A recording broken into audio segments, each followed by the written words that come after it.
Hello, everyone, and welcome to this Island Vote 2010 election special. I'm Drew Scott. For the next half hour, we'll be talking with the three candidates running for Congress in the 2nd District. The district covers Huntington, Brentwood, Holbrook, Northport, Plainview, Oyster Bay, and parts of central Islip and Babylon.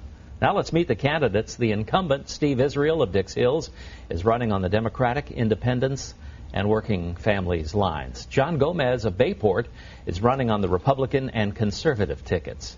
And Anthony Tolda of Huntington is running on the Constitution line. Gentlemen, welcome to News 12 Long Island. It's good to have all of you with us. Before we begin, here are the rules and format of this debate. Each candidate will have 1 minute for an opening statement. Each will have a minute and a half to answer each of my questions.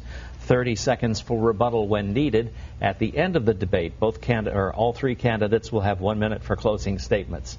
We start now with opening statements, and speaking order was decided by lot prior to the show. We begin with Anthony Tolda, then Steve Israel, then John Gomez. I'm a citizen statesman. I'm running because I feel this administration is thoroughly dangerous to America, that poor Republican leadership is what drove people in desperation to elect this administration, and I'm sick and tired of watching the two major parties let the American people down, defying their will and ignoring our Constitution. I'm a financial consultant and pyrotechnician. I have an educated perspective on the reasons why the financial crisis happened, the flawed policies of both major parties that led to the crisis, but more importantly, I have a viable 10-point plan for rebuilding the American economy stronger than ever. I come from a blue-collar family. I've worked my whole life, starting as a child, helping my parents out in their small business in Mineola. I will never forget the blood, sweat, and tears the bulk of the American people put into the pursuit of the American dream.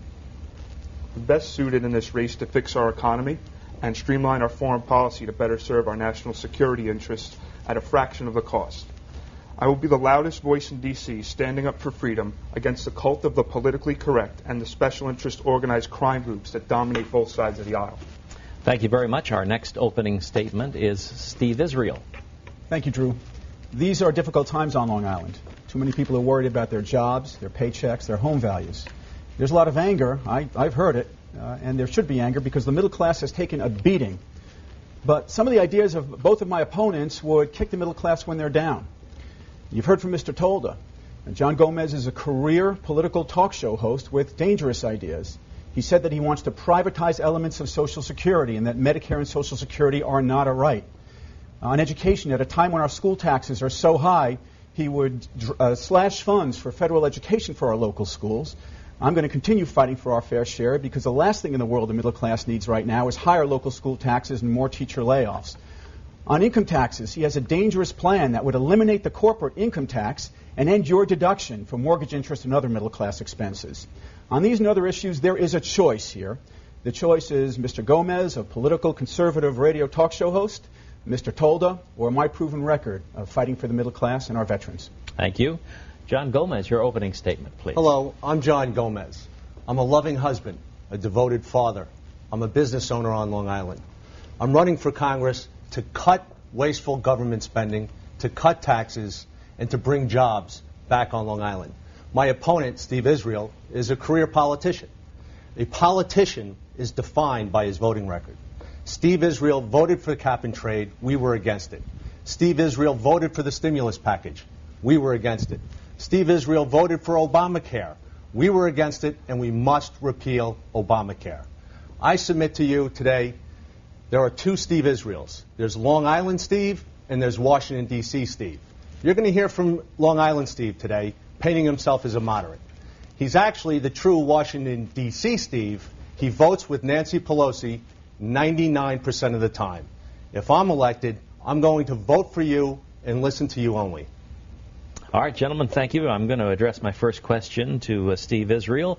If you had to do it all over again, how would you have done the Obama economic bailout differently, or would you have?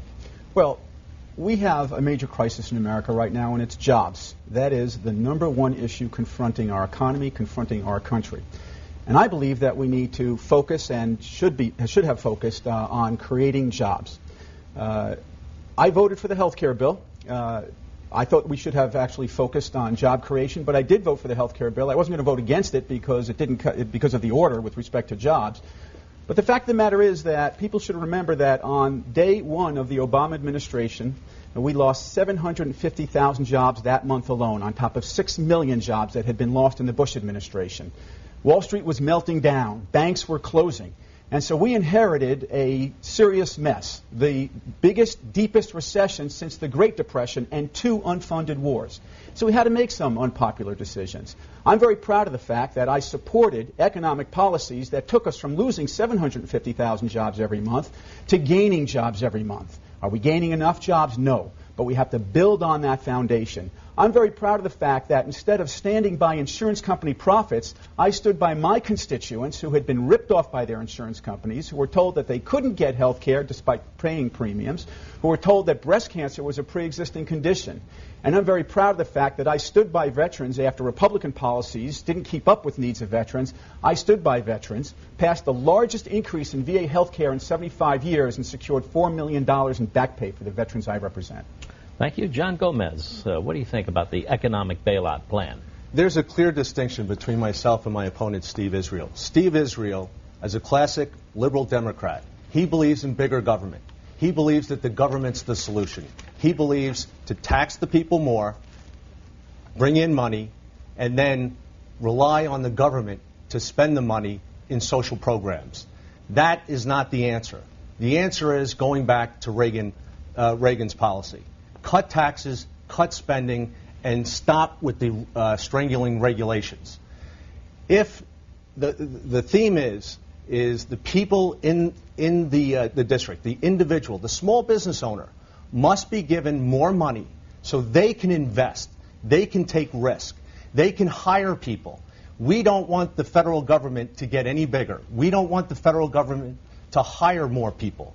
We want the individual to have the liberty and the freedom that the founding fathers intended them to have. Big government is not the answer. Obamacare is a disaster that must be repealed.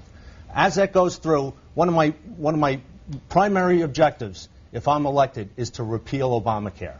You can ask physicians within our district. That will absolutely, positively destroy their practice. That is the typical businessman or businesswoman on Long Island and in our district. All right, Anthony Tolda, your viewpoint on Obama economic bailout. Well, the Obama economic bailout is no different than the Bush economic bailout.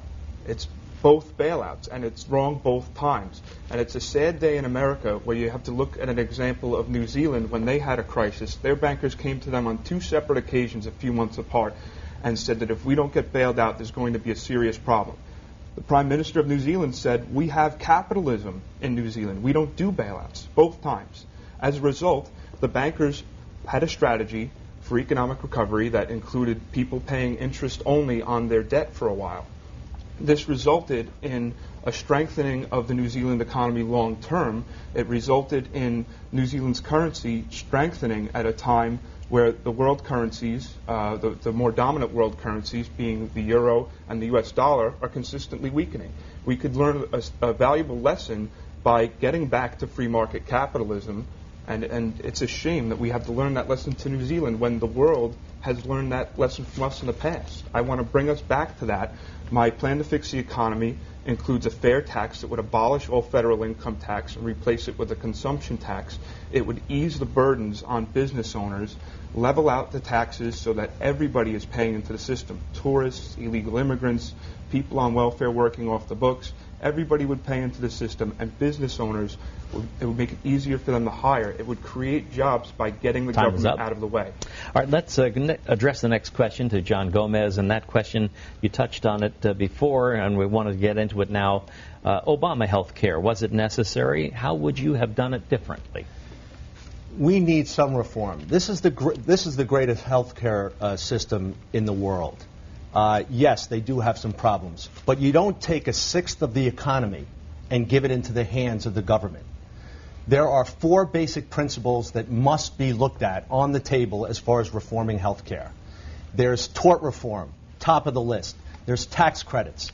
There's a health care fund that you can reach into.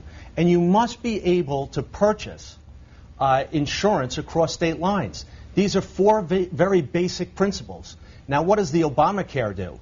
It not only is it going to tax you 4% on the sales of your house, it also takes over student loan programs. It also has you filling out a 1099 form every time a small business owner purchases something or a service over $600. The physicians in our district have overwhelmingly said to me personally, and you can see it on Repeal Obamacare 2011, they said, John, this has nothing to do with reforming our healthcare system and everything to do with the redistribution of wealth. It steals $500 billion from Medicare. It wipes out Medicare Advantage. And this is something we just cannot live with. Thank you. Anthony Tolda, what would you do differently with Obama health care? Well, first off, it ought to be repealed. It's unconstitutional legislation, and there's many states actually suing over this right now. The states have a right to shut down unconstitutional legislation. It was done when the Republicans passed through the National ID Act, the Real ID Act rather, that would have required all Americans to carry a national ID card with an RFID chip in it to travel. The states shut that legislation down on the Republican side. The states, if they do the right thing for the people, will shut Obamacare down on the Democrat side. And the problem isn't that Mr. Gomez and I disagree with the ways to fix health care, but we need to fix health care one bill, one issue.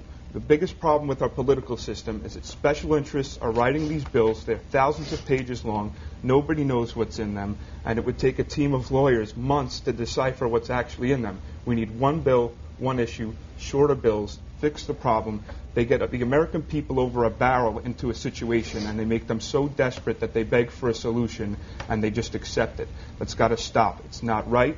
It's borderline treasonous against our Constitution. We need to get back to the principles of freedom and start respecting the Constitution, and the Congress needs to act within the enumerated powers granted to them in the Constitution. No more, no less.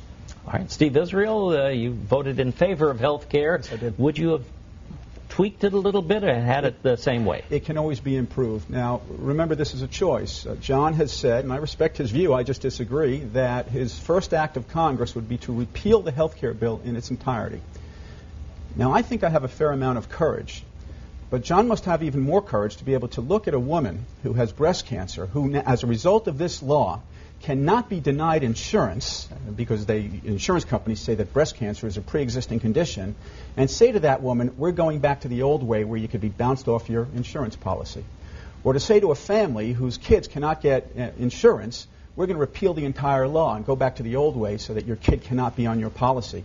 Or to say to somebody who now doesn't have lifetime caps or annual caps on their coverage, we're going back to the old way so that your insurance company can rip you off and put their profits ahead of your health care. I don't think I'd have the courage to say that to some people. Evidently, John thinks he does have that courage. Secondly, here's another reason why I voted for health care. John and Anthony say it's a government intrusion. I don't know what is a government intrusion about 30 million new premium payers in a private exchange trying to get insurance from a competitive model. Those insurance companies are now going to compete for their business. It is not socialism, it is good old-fashioned capitalism, that when you have a bunch of companies competing for 30 million new customers, they're going to try and get that business by reducing costs and improving services. So I stand by my vote. Rebuttal, John Gomez? Yeah, I would just like to say, in all due respect, the congressman hangs his hat on pre-existing conditions. If that's an issue, maybe it is an issue, maybe we should put that on the table, but we don't have to throw out the entire system, a sixth of our economy, and hand it over into the hands of the federal government. And remember, whatever it does say, 2,700 pages long, which the congressman did not even read before voting on it, I'll let... Anthony Tolda, you also had 30 seconds for rebuttal. Congressman Israel at the town hall meeting on health care told us that this bill is going to create competition in the health care system. As someone that's a financial consultant and understands the long-term logistics of this, that statement is completely ridiculous to me. You get the government involved in a business, and they have virtually an unlimited credit card, whereas the private industry does not. That's where the fears of rationing come in, because you're going to destroy the private industry with the government involved. All right, we're going to take a break now. When we come back, we'll continue the debate in the 2nd Congressional District on News 12 Long Island.